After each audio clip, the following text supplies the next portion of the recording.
Welcome back to the world famous pod. This is episode 4. We got Bucks versus Ducks. I'm your host, Mason. We got a lot to go through. It's been a little while. I know updates have come a little less frequently, but give me a break. It was the holidays. Probably one of the most world-renowned holiday of the calendar year. Hanukkah is going on right now. So happy Hanukkah to all those who celebrate. And then another lesser-known one, Christmas is going on as well. So Merry Christmas to those who celebrate. We got New Year's Day Bowl, the Rose Bowl, Buckeyes versus Ducks coming up. So with that in mind, a couple of the show notes that we're going to go through today. I'm just going to hit on the press conferences with all the coaches and some of the players, some of the highlights from those.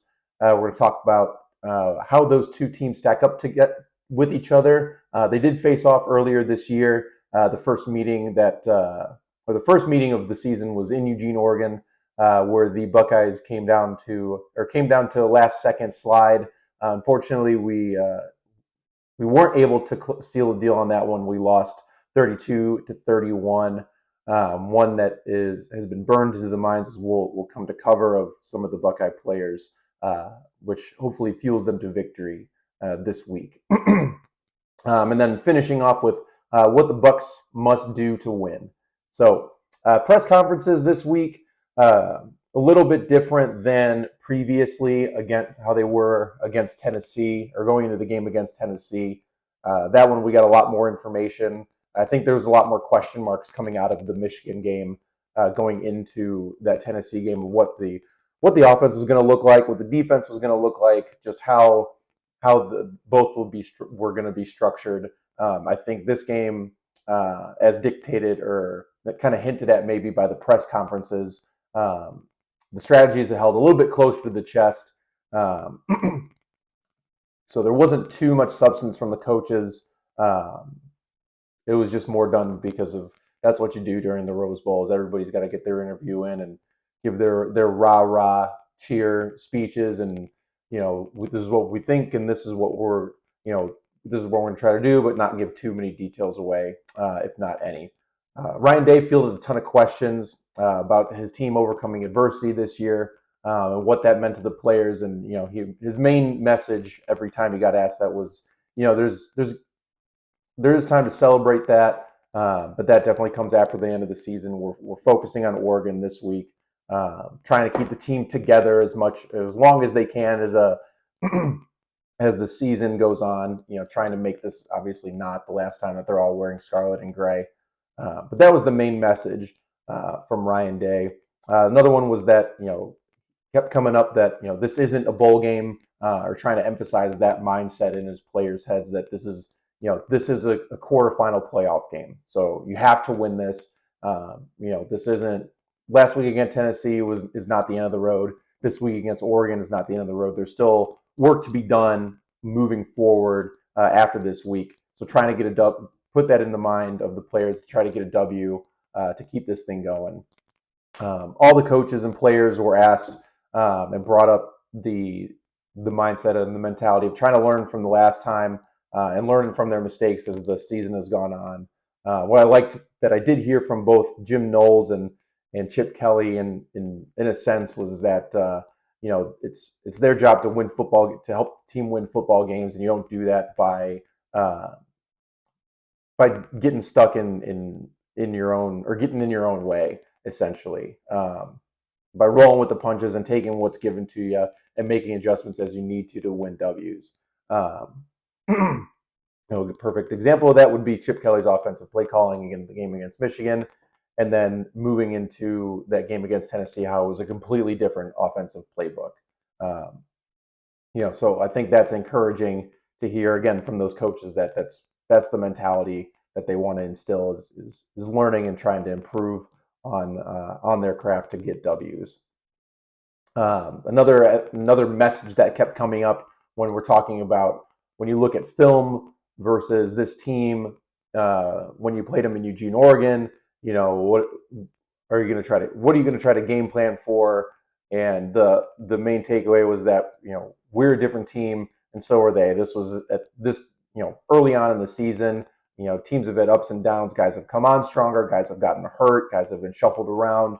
So it's things are similar. Ryan Day called them data points, but things are not the same. So that was something that they made sure to get across too, is that they've gotten in the film room. They've tried to prepare as much as they could for a team that's the caliber of Oregon.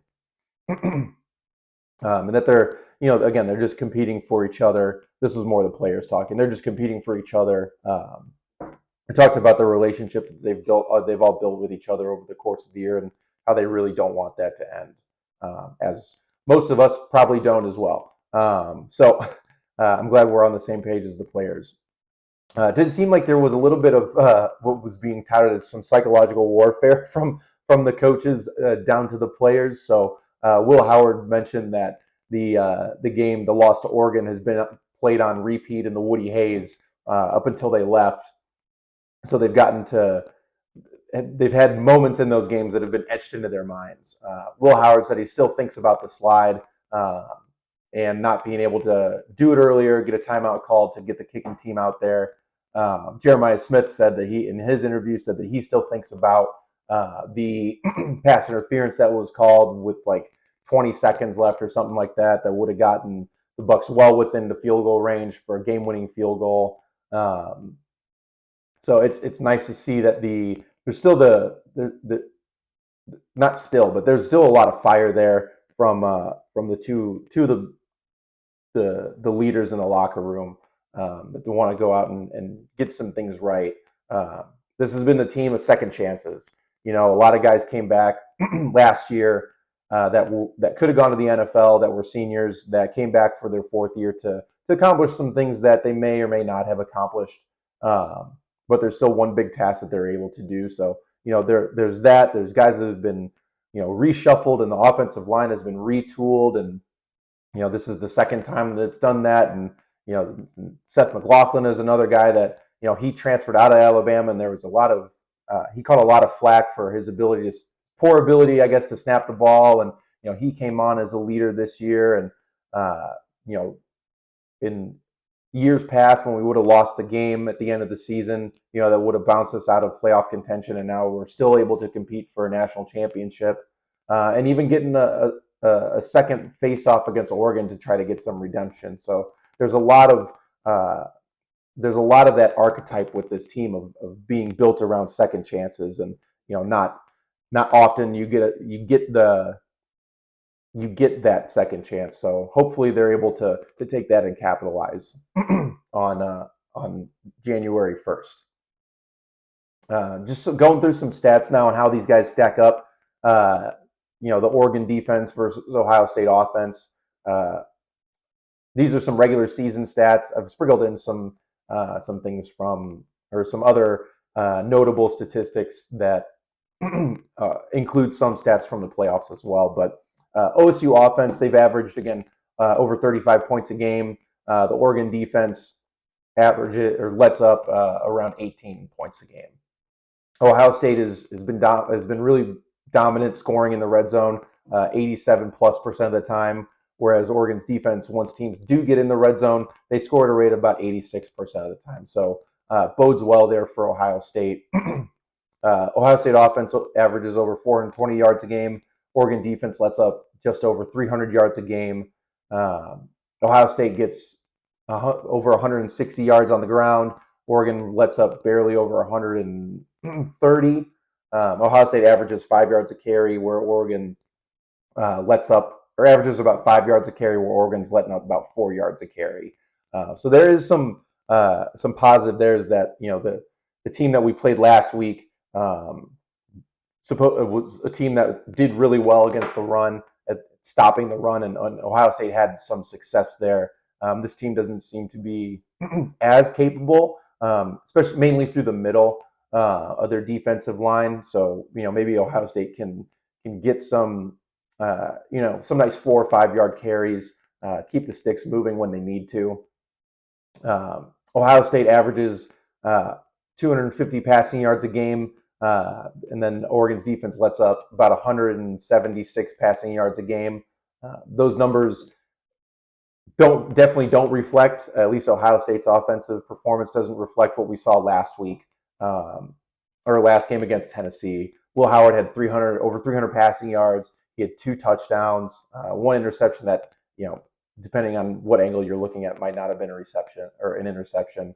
Travion Henderson had 14 touches, 134 total yards of offense for 2 touchdowns, and Jeremiah Smith had 6 receptions for over 100 yards and 2 touchdowns as well. All that coming against Tennessee, where we saw a much more air raid type of attack coming from Ohio State, which then helped open up the ground game, which and we'll get into that a little bit later. But just some things to look out for on the Oregon side of the ball, or on the defensive side of the ball for Oregon.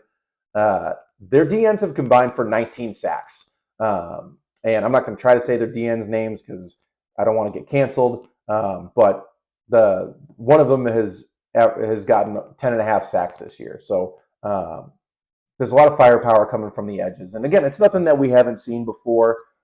We've played against them. We got tested against Penn State with similar type of pressure. And then the pressure that we were supposed to get as well from Tennessee is something that we've had to game plan for. So, look for the offense to be similar. And we'll get into that a little bit later. Another point that Oregon does well on defense is that Oregon's allowed a completion percentage of just 33% on 3rd and short this year, which is the top in the Big Ten.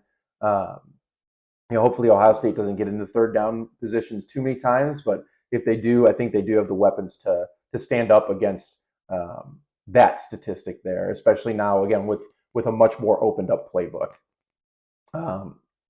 Ohio State's offense has thrown for 20 or more yards on only 12.5% of their attempts this year.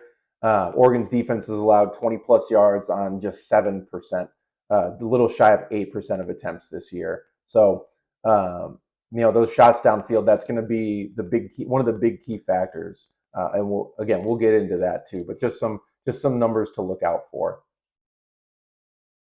On the flip side of the ball, flipping the ball around, Oregon's offense versus Ohio State's defense. Oregon averages about 36, 37 points a game, while Ohio State allows just under 11 points a game. So this is going to be just a high-powered offense versus a high-powered offense, and hopefully our defense stacks up where they're able to. Oregon scores just about as well as Ohio State does in the red zone. It's 86%, whereas Ohio State lets up, again, 55% of the time. Teams are scoring once they get in the red zone. So, it's a real testament to that squad, especially what we saw last week. Hopefully we get a little bit more of that. I know Tennessee scored when they did get in the red zone, and some of it was garbage points. They didn't get in the red zone very often, but hopefully, if that happens, we're keeping Oregon out of the ability to score, and we have some more of that bend don't break defense that we've been accustomed to all year round. Ohio State's defense has led up about 240 yards a game, while Oregon's offense is putting out a monstrous number of 447 yards a game. So again, stopping a high-powered offense is going to be huge for us here. Ohio State's defense allows just under 100 yards rushing per game, while Oregon's offense averages about 177 yards a game on 5 yards a carry. Ohio State only lets up just under 3 yards a carry. So hopefully we're able to do that as well. Keep it closer to our side of the statistic line versus theirs. The passing yards, again, with a guy like Dylan Gabriel, Oregon's offense is throwing for 270 yards a game. We're only allowing 144 yards a game. Again, that's the matchup is limiting Dylan Gabriel. And again, what things we'll have to do, we'll touch on that as well. He's just a guy. He was a Heisman finalist, and in the game against Ohio State, he threw for 340 yards, 2 touchdowns. Their running back rush for Jordan James had 115 rushing yards and a touchdown. He's ran over 1,200 yards this season. And then Evan Stewart had 7 catches in that game for 149 yards and a touchdown. And then Tez Johnson, he's a guy I think he's the one that spit at Igbinosa and got himself ejected. But he's had 10 touchdowns this year. He leads his team in receiving touchdowns. Um, One bright spot on the Ohio State defensive side of the ball, or another bright spot rather, that's pretty interesting, is that they haven't allowed a single passing touchdown since that loss to Oregon. And they've come up against an Indiana team that throws the ball particularly well. Even against Tennessee, who they were touted as more of a running team.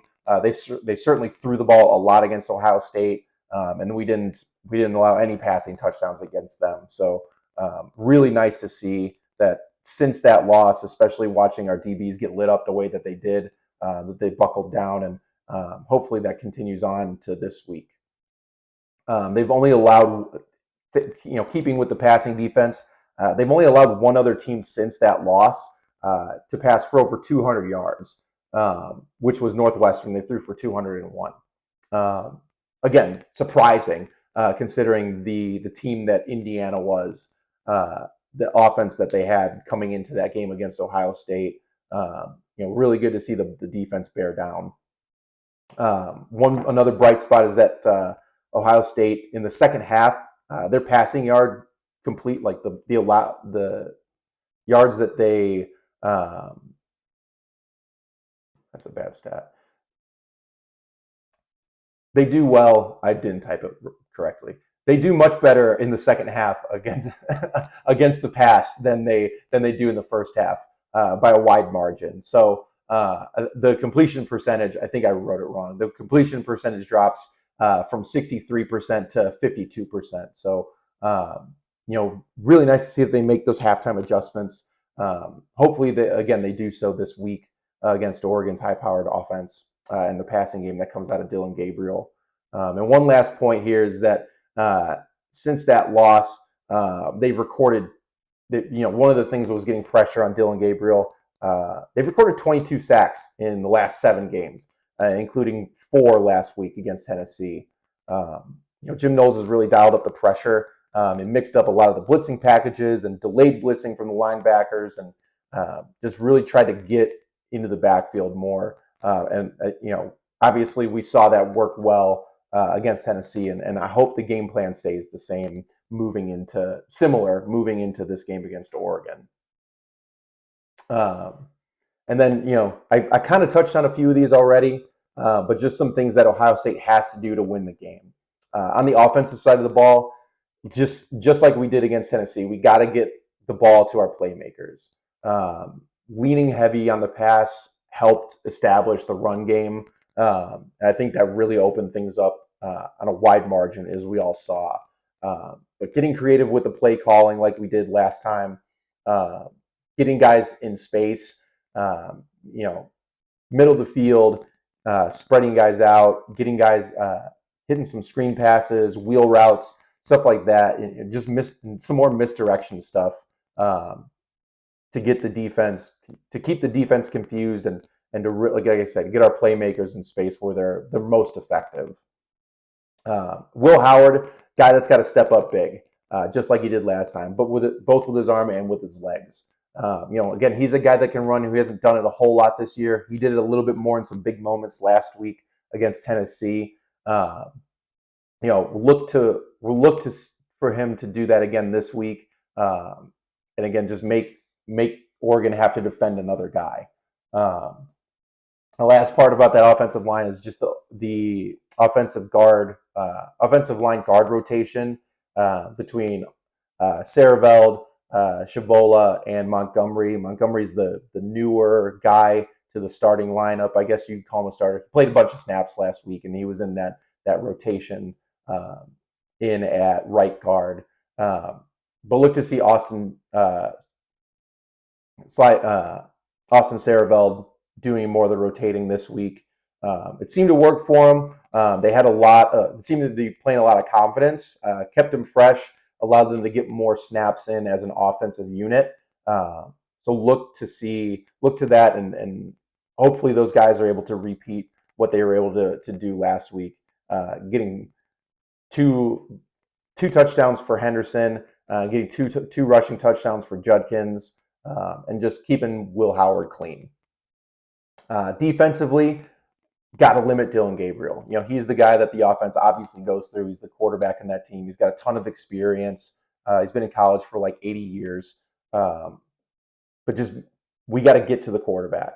Um, Not letting him sit in the pocket and pick us apart like he did last time, or let him get too much room to run. Really closing in on him quick.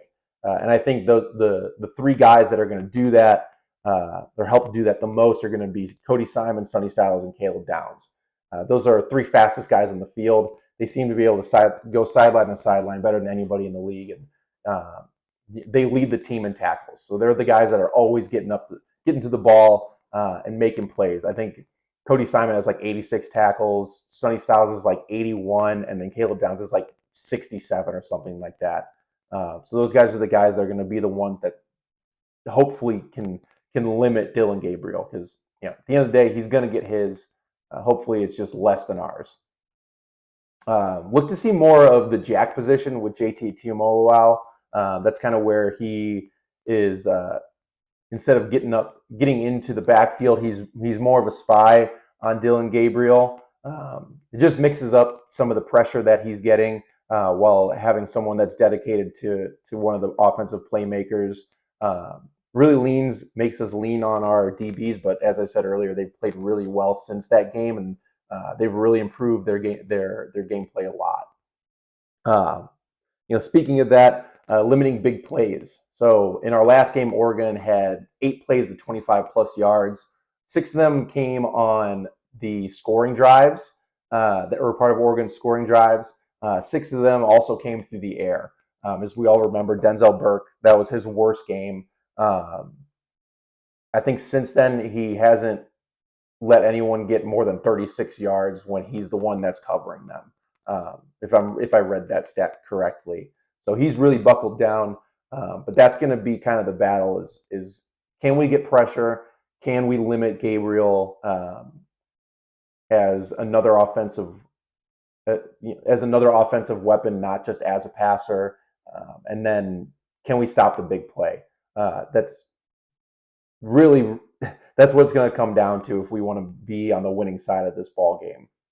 Last one, obviously, we want to win the turnover battle.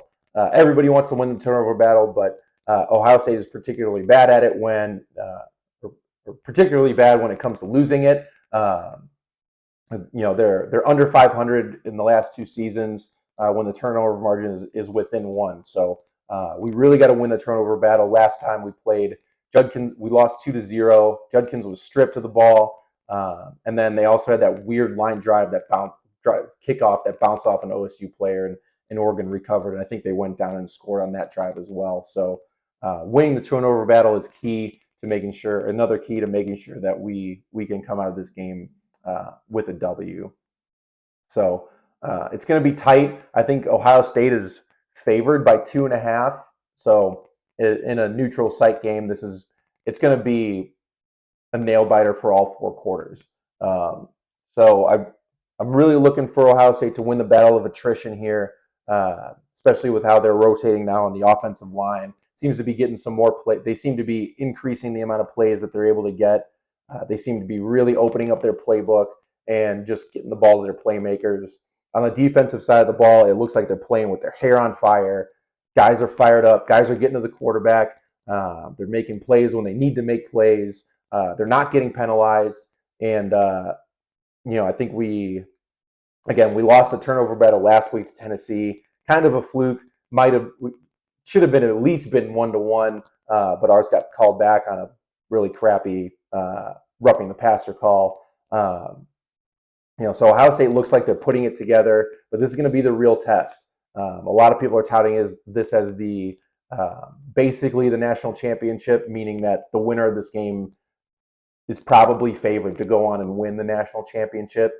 Again, we'll see. The goal here is just to get a W, get past Oregon, and then game plan on whoever we would have to face next. But again, I'm really looking for the Buckeyes to get the dub here. It's tough to beat a team twice in the same season, especially one that is as good as Ohio State, as good as they looked against Tennessee. So I think Ohio State wins the ball game. I think they win by 3. I think it's another tight one. I think it's like, I think it's 31 to 28 or 30-27, something in that range. Um, I don't even know if it goes over. Yeah, it goes over. It goes over. I think it's 55. So yeah, it's going to go over barely, but Ohio State 31, Oregon 28. And Nick Saban, you need to go to a mental institute. Thank you guys for tuning in. I really appreciate it. As always, go Bucks.